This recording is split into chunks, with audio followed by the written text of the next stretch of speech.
شاید یہ اندازہ نہیں کہ یار فلاں اچانک دنیا سے چلا گیا، ابھی تو بیٹھا تھا آنکھیں بند ہو گئیں۔ ہمیں نہیں پتا کہ موت کی تکلیف کیا ہے۔ روایتوں میں یہ مضبوط ملتا ہے کہ موت اس سے زیادہ سخت ہے کہ بندے پر اس کو کینچیوں سے کاٹا جائے۔ موت کا جو درد ہے، وہ جو سختی ہے، وہ اس سے زیادہ سخت ہے کہ اسے ہانڈیوں میں ابالا جائے۔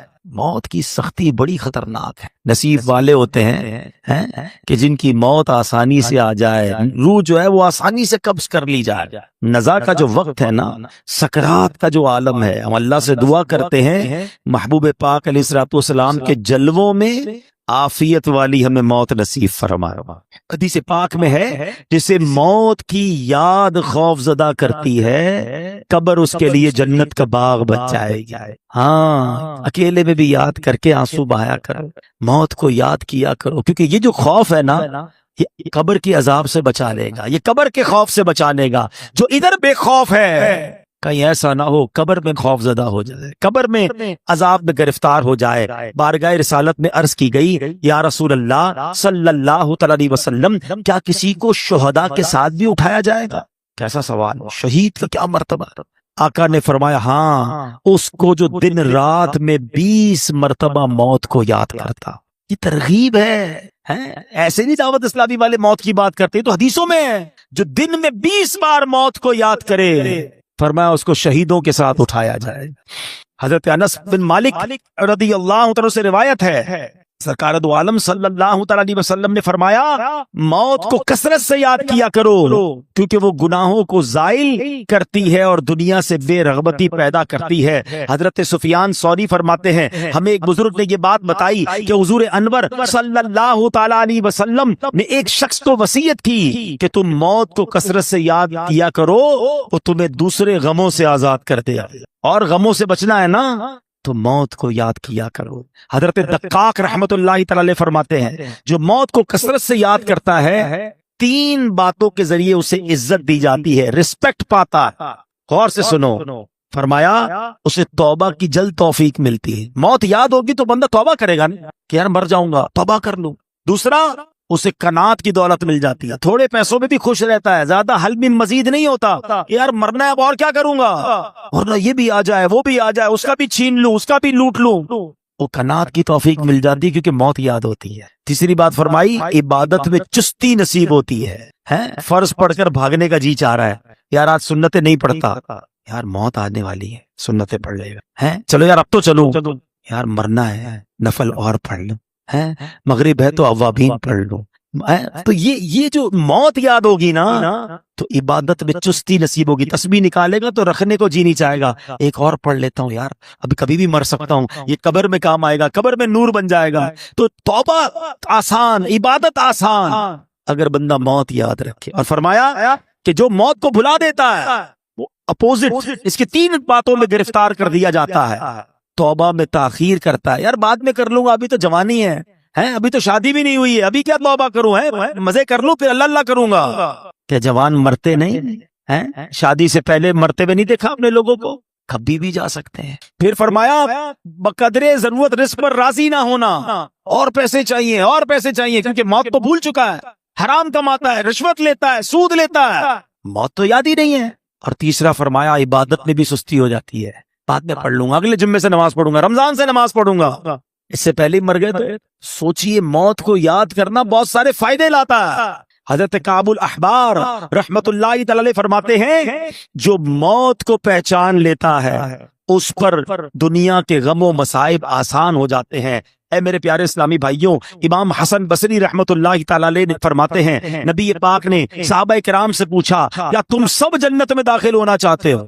یہی سوال میں آپ سے کر لوں، سارے کہیں گے نا کہ ہم جنت میں جانا چاہتے ہیں۔ صحابہ نے کہا حضور جی ہاں یا رسول اللہ صلی اللہ تعالی علیہ وسلم۔ تو اللہ کے حبیب نے فرمایا اپنی امیدوں کو مختصر کرو، موت کو آنکھوں کے سامنے رکھو، اور اللہ پاک سے حیا کا حق ادا کر۔ اللہ کرے کہ یہ باتیں ہمیں یاد رہیں، ہم اپنی موت کی تیاری کی کوشش کرتے رہیں اور تیار رہیں۔ میں ایک مشورہ دیتا ہوں، ہم میں سے کسی کے پاس گارنٹی ہے کہ وہ 1 سال زندہ رہے، 1 مہینہ، اچھا 1 دن، آج صبح تک کوئی زندہ رہے گا اس کی ہاتھ اٹھا دے۔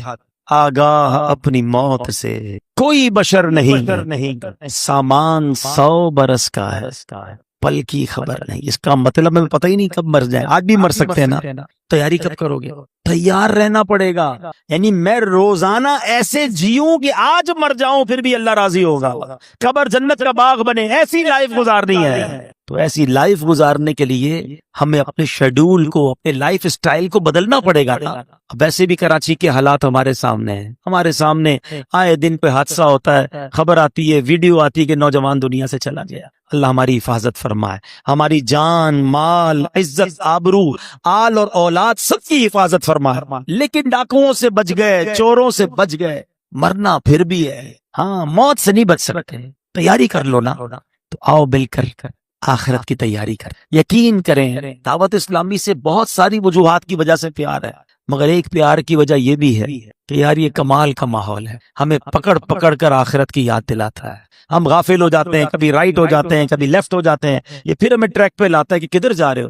جنت کا راستہ تو یہ ہے، اللہ کی رضا کا راستہ یہ ہے، ایمان سلامت لے کر قبر میں جانے والا راستہ یہ ہے۔ پکڑ لو اس ماحول کو، چھوڑا نہ کرو۔ یہ اسلام پہ نظر آتے ہیں، کچھ لوگ آگے پیچھے ہو جاتے ہیں، یا یہ پھر آئیں گے، پھر درس دیں گے، پھر مسجد میں لے جائیں گے۔ کدھر لے جا رہے ہیں تمہیں؟ تمہارے رب کے پاس لے جا رہے ہیں۔ اگر یہ کہتے ہیں مدنی قافلوں میں چلو، تو کیا قافلے میں جا کر آپ ہمارے امیر قافلوں کو 5-5 ہزار کا لفافہ دیتے ہو؟ اس کا کیا فائدہ ہے؟ وہ اس لیے بلاتا ہے کہ 3 دن آؤ، اللہ کے گھر میں رہ کے رب کو راضی کر لو، قبر کی تیاری کر لو، قبر روشن کر لو، ان کا شکریہ ادا کیا کرو، ان سے بھاگا نہ کرو۔ یہ تم سے محبت کرتے ہیں، یہ تمہیں بلاتے اس لیے ہیں کہ آؤ ہم مل کر اپنی آخرت روشن کر لیں۔ دنیا تو گزر ہی جانی ہے، 50 60 70 سال ختم ہونے والی۔ یار ہم میں سے کئیوں کے بال سفید ہو گئے، کتنا جیئیں گے یار؟ اب تو مرنے والے ہیں، پتہ نہیں کب دنیا سے چلے جائیں گے۔ تو ادھر کی تیاری کر لو، ادھر مار نہ پڑے، ادھر کچھ بھی نہیں کر سکیں گے اگر سانپ اور بچھو قبر پہ آ گئے۔ ارے آج تو ایک کیڑا ادھر آ جائے ہماری چیخ نکل جاتی ہے، ابھی لائٹیں بند ہو جائے تو ہم گھبرانا شروع کر دیں گے۔ قبر پہ کیا ہوگا اگر اللہ ناراض ہو گیا؟ اب بس آج پکی توبہ، اب گناہ نہیں کر، ہمت کرو۔ ہاں مجھے سب پتا ہے، مجھے کسی کو بتانے کی ضرورت نہیں، اور آپ کو بھی کسی کو بتانے کی ضرورت نہیں، آپ کو سب پتا ہے کون جھوٹ بول رہا ہے، کون حرام دیکھ رہا ہے، کون حرام کما رہا ہے، کون ماں باپ کو ستا رہا ہے، کون معاذ اللہ اپنے دوستوں کے ساتھ بیٹھ کر نشہ کر رہا ہے، سب کو پتا ہے۔ ہمیں نہ بھی پتا ہو نا تو اللہ کو تو پتا ہے نا، کسی کو نہ بھی بتاؤ رب تو دیکھ رہا ہے نا۔ بس آج اسی رب سے دل ہی دل میں کہہ دو نا، اے اللہ معاف کر دے، اللہ معاف کر، اب نہیں کروں گا، اللہ تجھے ناراض نہیں کروں گا۔ ہو گئے گناہ، کر لی خطائیں، کمزور ہوں نا، لے گیا شیطان گناہ کے اڈے پر، اب معافی دے دے، تجھ سے معافی مانگتے مولا، ہمیں معاف کر دے، ہمیں استقامت بھی تو دے دے، ہمیں اپنے پسندیدہ بندوں میں شامل کر لے، ہمیں شیطان کے مقابلے میں طاقت دے دے۔ ہم ہمت تو کر رہے ہیں، اے اللہ طاقت تو نے دینی ہے، مدد تو نے کرنی ہے۔ بس آج یہ اپنے دل میں نیت کر لو، اپنے رب سے خود ہی وعدے کر لو، وہ بڑا کریم ہے، وہ بڑا رحیم ہے، وہ نگاہ بھی فرمائے گا، وہ مدد بھی فرمائے گا، اور وہ ہمیں اچھا بھی کر دے گا۔ رب کریم سے دعا کرتا ہوں کہ اللہ نیکوں کے صدقے ہمیں نیک بنا دے، اچھوں کے صدقے ہمیں اچھا بنا دے، ہماری گناہوں والی عادتیں رب اپنے کرم سے دور کر دے۔ ہم سب چاہتے ہیں نا کہ حضرت عزرائیل ملک الموت آسانی سے روح قبض کریں، ویسے سچی بات پتہ ہے کیا ہے کہ جب ان کی یاد میں زندگی گزرتی ہے نا، عشق رسول میں زندگی گزرتی ہے، آقا کی سنتوں پر عمل کر کے نبی پاک کی رضا والی زندگی گزرتی ہے نا، تو کیا خوبصورت شاعر بات لکھتے ہیں کہ جب تیری یاد میں دنیا سے گیا ہے کوئی، اللہ کرے کہ آقا کی یاد میں بس نبی پاک کے تصور میں جائیں، مدینہ پاک میں آقا کے جلووں میں دنیا سے جائیں، پھر کیا ہوگا؟ جب تیری یاد میں دنیا سے گیا ہے کوئی، جان لینے کو دلہن بن کے قضا آئی ہے۔ ہاں پھر اس کی جان بڑی آسانی سے نکلتی ہے، وہ تو نبی پاک کے جلووں میں گم ہوتا ہے نا۔ تو اللہ کرے کہ موت کے وقت آقا کا جلوہ نصیب ہو جائے، لیکن کام کیا کرنا ہے اس کے لیے؟ کثرت سے درود پاک، چلتے پھرتے اٹھتے بیٹھتے نہیں پڑھتے لوگ درود، فضول باتوں کے لیے گھنٹوں پڑے ہیں، درود پاک زبان پر بہت تھوڑا آتا۔ آج ہی چیک کر لو نا، اپنے آپ کو چیک کر لے، آج پورے دن میں کتنی بار درود پڑھا ہے، ٹائم نکالا کرو، تسبیح جیب میں رکھا کرو. کہتے ہیں نا درود پاک اور ذکر الہی کرنے کے بہانے ڈھونڈا کرو. جہاں موقع ملا تسبیح نکالی شروع ہو گئے. تسبیح نہ بھی ہو تو پڑھ سکتے ہیں، لیکن تسبیح یاد دلاتی ہے. اس لیے میں کہہ رہا ہوں اللہ کرے کہ میری بھی عادت بن جائے، آپ کی بھی عادت ہو جائے، اور ہم بس کثرت سے اللہ اور اس کے حبیب کا ذکر کرتے رہیں، فضول باتوں سے بچتے رہیں، اور ہماری زبان اس مبارک ذکر میں تر ہو جائے. بڑی پیاری التجا امیر اہل سنت کی ہے، مل کے آقا علیہ الصلوۃ والسلام کی بارگاہ میں عرض کرتے ہیں، ذکر و درود ہر گھڑی ورد زبان رہے، ورد زبان رہے، میری فضول کوئی عادت نکال دو، میری فضول کوئی عادت نکال دو. آئیے مل کر محبت کے ساتھ بآواز بلند درود پاک پڑھ لیں، صلو علی الحبیب. آج جس موضوع پر میں نے کچھ مدنی پھول پیش کرنے ہیں، یوں سمجھیے اس کا آغاز تو درود پاک کی اس فضیلت سے ہی ہو چکا کہ جو سکرات کا وقت ہے، جو موت کی سختیاں ہیں، کیا ہم اسے یاد رکھتے ہیں؟ یہ ایک ایسی حقیقت ہے کہ جسے ہم بھول جاتے ہیں. زندگی میں ایسے زندگی گزار رہے ہوتے ہیں کہ جیسے مرنا ہی نہیں ہے. تو آج اسی حقیقت پر کچھ مدنی پھول پیش کروں گا. اللہ کرے کہ فکر آخرت اور آخری جو سفر ہے اس کی تیاری کا ہمارا ذہن بن جائے. حجت الاسلام امام محمد بن محمد غزالی علیہ رحمت اللہ الوالی لکھتے ہیں، بنی اسرائیل میں ایک بڑا مغرور شخص تھا، ایک بند کمرے میں تھا. بڑے لوگ ہوتے ہیں نا، ان کے کمروں میں ہر کسی کو آنے کی اجازت نہیں ہوتی، گارڈز آگے سیکرٹری، اجازت کے بغیر کوئی نہیں آ سکتا. اور ان کو اس بات پر بعض اوقات بڑا غرور بھی ہوتا ہے، فخر ہوتا ہے کہ میری ٹیریٹری میں کوئی پیر نہیں رکھ سکتا. اچانک کمرے میں ایک شخص داخل ہوا. اس مغرور شخص نے زور سے چلا کر کہا، کون ہو؟ کیسے آ گئے میرے کمرے میں بغیر اجازت؟ تمہیں پتا نہیں میں کون ہوں؟ میں اس واقعے کا خلاصہ عرض کر رہا ہوں. تمہیں اجازت کس نے دی میرے کمرے میں آنے کی؟ تو کہتا ہے کہ مجھے اس گھر کے مالک نے اجازت دی ہے، اور میں وہ ہوں جسے کوئی روک نہیں سکتا. مجھے بادشاہوں سے بھی اجازت لینے کی ضرورت پڑتی نہیں، مجھے کسی کا دبدبہ ڈرا نہیں سکتا، اور نہ ہی مجھ سے کوئی بچ سکتا ہے. اب جب یہ باتیں سنی نا، اس مغرور شخص نے، جس کا سٹائل ہی الگ ہوتا تھا، جو بڑے چلا کر بڑے غصے میں لوگوں سے باتیں کرتا تھا، اب اس کا جو غصہ ہے وہ نیچے آ گیا. اب ہے کون یہ تو بتائیں، کہیں آپ ملک الموت تو نہیں؟ اللہ اکبر. اب حضرت ملک الموت نے کہا، ہاں میں ملک الموت ہوں، مجھے کوئی دروازہ نہیں روک سکتا، مجھے کوئی گارڈ، مجھے کوئی کرو فر کہیں بھی جانے سے نہیں روک سکتا. اب وہ کہتا ہے کہ حضور تھوڑی سی مہلت مل سکتی ہے، اگر آپ میری روح قبض کرنے آئے ہیں تو کچھ دن، کچھ گھنٹے تو دیجئے نا، مجھے تو پتہ ہی نہیں ہے، مجھے کچھ توبہ کرنی ہے، کچھ نیکیاں کرنی ہے، کچھ نیک اعمال کرنے ہیں. اب ملک الموت نے فرمایا کہ تمہاری سانسیں پوری ہو چکی ہیں، اب تمہارا وقت اینڈ ہو چکا ہے. تو کہا اچھا پھر یہ تو بتائیں، اگر میری روح قبض کریں گے تو مجھے لے کر کہاں جائیں گے؟ تو ملک الموت نے فرمایا، اس مقام پر جہاں تو نے اپنے اعمال بھیجے ہوئے ہیں، جس طرح کے اعمال کیے ادھر لے کے جاؤں گا. کہا حضور میں نے تو نیکیاں نہیں کی، کوئی اچھا گھر بھی تیار نہیں کیا ہے. ملک الموت نے فرمایا کہ پھر تمہیں بھڑکتی آگ کی طرف لے کر جائیں گے، جو تیرا گوشت نوچ لے گی. یہ کہہ کر ملک الموت نے اس کی روح قبض کر لی، وہ مردہ ہو کر گر پڑا، گھر میں کوہرام مچ گیا، رونا دھونا مچ گیا. اس واقعے کے جو راوی ہیں حضرت یزید رکاشی رحمت اللہ تعالی فرماتے ہیں، اگر ان سوگواروں کو اس کے برے انجام کا پتہ چل جاتا تو اس سے زیادہ رونا دھونا مچاتے ہیں. اب میرے پیارے اسلام پہ سوچیے، یہ ہمارے ساتھ بھی تو ہونا ہے نا. کبھی دفتر میں بیٹھے ہوں گے، کبھی گھر میں لیٹے ہوں گے، پتہ نہیں کبھی کہاں ہوں گے، اور اچانک ملک الموت آ جائیں گے اور ہماری روح قبض کر لی جائے گی. کوئی چانس نہیں ملے گا. جس کو مرنا ہو کیا وہ ایسے جیتا ہے جیسے ہم جی رہے ہیں؟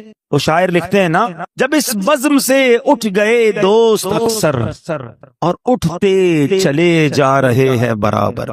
ذرا غور تو کیجئے نا، آپ کے رشتہ داروں میں سے کتنے لوگ چلے گئے، آپ کے پڑوسیوں میں سے کتنے لوگ چلے گئے، ارے آپ کی عمر کے دوستوں میں سے کتنے لوگ چلے گئے، بلکہ میں تو ان لوگوں کو بھی جانتا ہوں کہ جن کی عمر مجھ سے کم تھی، وہ بھی دنیا سے چلے گئے۔ دھڑا دھڑ لوگ جا رہے ہیں۔ جب اس مذہب سے اٹھ گئے دوست اکثر اور اٹھتے چلے جا رہے ہیں برابر، یہ ہر وقت پیش نظر جب ہے منظر، یہاں پر تیرا دل بہلتا ہے کیوں کر، جگہ جی لگانے کی دنیا نہیں ہے، یہ عبرت کی جا ہے تماشا نہیں۔ ہم کیوں نہیں سوچتے کہ ہمیں مرنا ہے، ہم کیوں نہیں سوچتے کہ ہمیں دنیا سے جانا ہے اور ادھر جانا ہے، اور ادھر کی ہم تیاری نہیں کرتے۔ حضرت عبداللہ ابن مسعود رضی اللہ عنہ فرماتے ہیں السعید من وعد بغیرہ، یعنی سعادت مند وہ ہے جو دوسروں سے نصیحت حاصل کرے۔ ہمیں نصیحت حاصل کرنی چاہیے نا کہ یار فلاں کا انتقال ہو گیا، میری باری آنے والی ہے، کبھی جنازہ پڑھتے ہوئے، کبھی قبرستان میں مردے کو قبر میں اتارتے ہوئے، کبھی مسجد کا اعلان سنتے ہوئے کہ جناب فلاں کا رضائے الہی سے انتقال ہو گیا، ہم کیوں نہیں سوچتے میرا نام بھی اسی اسپیکر سے اعلان ہوگا کہ ان کا بھی رضائے الہی سے انتقال ہو گیا ہے۔ دوست احباب گھر والے کچھ دیر آنسو بہائیں گے، کچھ دیر یاد کریں گے، مگر پھر کہیں گے جلدی کرو، جنازے میں دیر نہیں کرنی چاہیے۔ پھر ہمارے گھر سے جنازہ اٹھے گا، وہ بھی نصیب والے ہوتے ہیں جن کا گھر سے جنازہ اٹھتا ہے۔ بعض اوقات تو ایسی جگہ موت آتی ہے کہ لوگوں کو کفن بھی نہیں ملتا، قبر بھی نہیں ملتی ہے۔ اللہ سے دعا کرتے ہیں کہ اللہ عافیت والی موت عطا فرما، کٹنے والی، پھٹنے والی، جلنے والی، ڈوبنے والی موت سے محفوظ فرما، عافیت والی ہو، کلمے والی ہو۔ اللہ کریم ہے نا، میرے رب سے تو مانگ سکتے ہیں نا، ہم اللہ سے مانگتے ہیں کہ مولا ہمیں زندگی بھی شان والی عطا فرما، موت بھی شان والی عطا فرما، ایمان والی عطا فرما، کلمے والی عطا فرما، عبرت والی موت نہ دینا مالک کہ مرنے کے بعد لوگ کہیں کہ دیکھو باتیں تو بڑی بڑی کرتا تھا، اس کی موت کیسی ہوئی ہے۔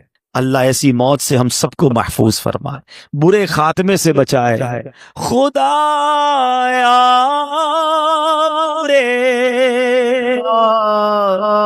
خاتمے سے بچانا، خدایا رے خاتمے سے بچانا، پڑھوں کلمہ جب نکلے دم یا الہی، پڑھوں کلمہ جب نکلے دم یا الہی۔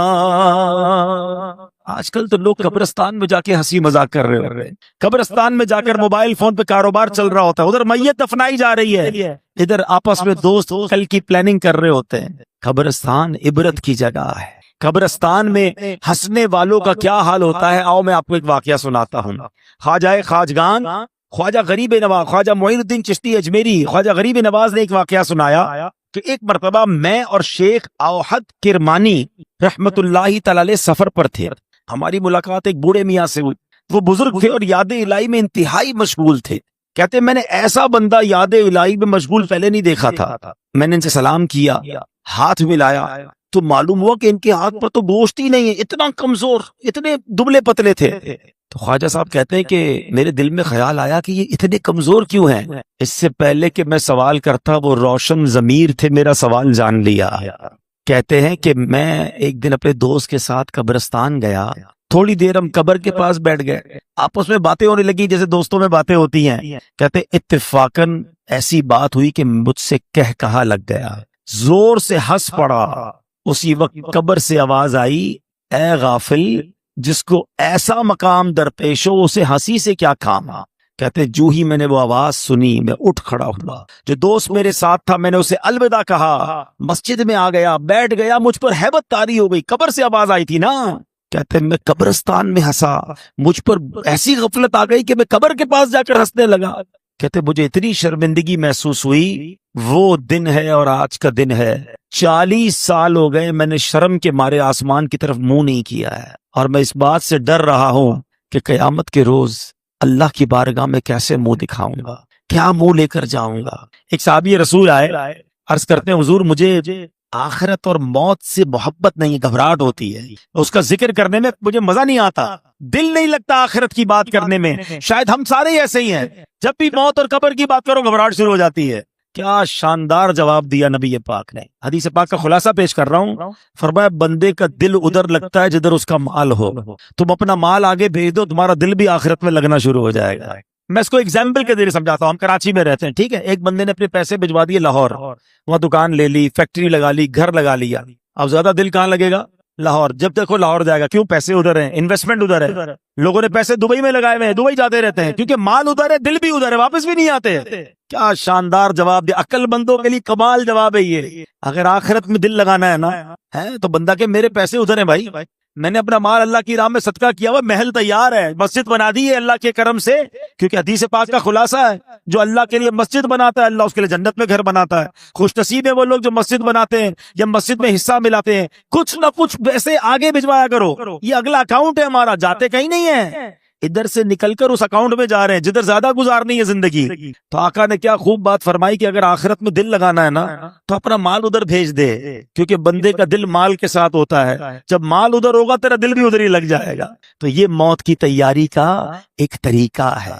اچھے اعمال کرے اور آگے اپنے اعمال بھیجے، نیکیاں بھیجے، تو انشاءاللہ اس کی تیاری اچھی ہو جائے گی. اللہ کریم قرآن مجید فرقان حمید میں فرماتا ہے وَاتَّقُوا يَوْمًا تُرْجَعُونَ فِيهِ إِلَى اللَّهِ، اور ڈرو اس دن سے جس میں اللہ کی طرف پھرو گے. ایک قول کے مطابق اس آیت کریمہ کا معنی یہ ہے، اے ایمان والو ڈرو اس دن سے جب تم اس دنیا کو چھوڑ کر سفر آخرت پر روانہ ہو جاؤ گے.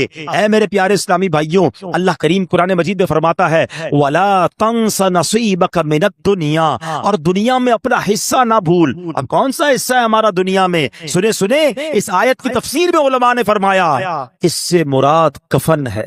یعنی دنیا میں ہمارا حصہ کتنا ہے؟ کفن لے کر جانا ہے اور کچھ لے کر نہیں جانا ہے. اور اتنی تیاری ہے دنیا سجانے کی، چھوٹا گھر بڑا ہو جائے، بڑا گھر اور بڑا ہو جائے، چھوٹا کاروبار بڑا ہو جائے. میں نہیں کہتا کاروبار بڑا نہ کریں، میں نہیں کہتا گھر بڑا نہ بنائیں، مگر اس گھر میں، اس کاروبار میں، اس دنیا میں اتنے غرق تو نہ ہو جائے نا کہ پہلے تو حلال اور حرام کی تمیز اٹھ جائے اور پھر مرنے کا ہی خیال نہ رہے.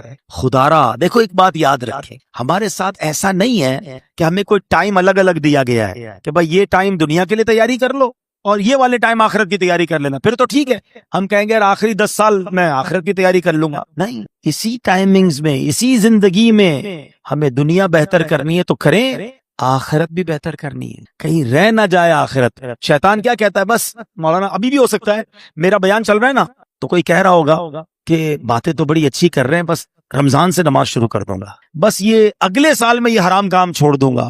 ہاں یار میں یہ غلط کام تو کرتا ہوں، میری ایک بری عادت تو لگی ہوئی ہے، میں یہ بے حیائی کا کام تو کر رہا ہوں، بس یار تھوڑے 2-4 مہینے بعد پکی توبہ کر لوں گا. یہی شیطان کا کام ہے کہ وہ لمبی امیدیں دلاتا ہے، لمبی امیدیں دلاتا ہے، بس تھوڑے دنوں بعد توبہ فوراً کرنی چاہیے.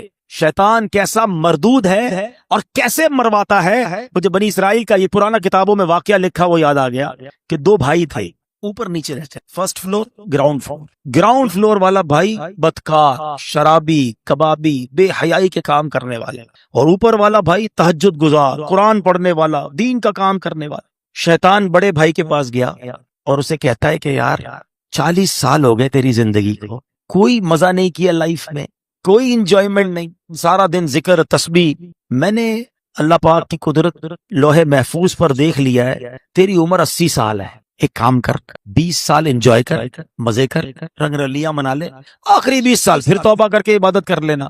شیطان نے دل میں یہ خیال ڈالا، اس نے سوچا یار بات تو ٹھیک ہے یار، میں تو کچھ کیا ہی نہیں زندگی میں، صرف اللہ اللہ ہی کرتا رہا، مزہ ہی نہیں لائف میں اٹھایا.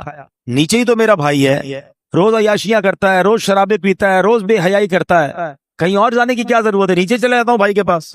وہ اللہ کی کرنی دیکھو کہ جو نیچے والا بھائی تھا اس کے دل میں خیال آیا کہ یار کب تک گناہ کرے گا، اتنی شرابیں، اتنی بے حیائیاں، اتنی بدکاریاں، مرنا نہیں تجھے، توبہ کر.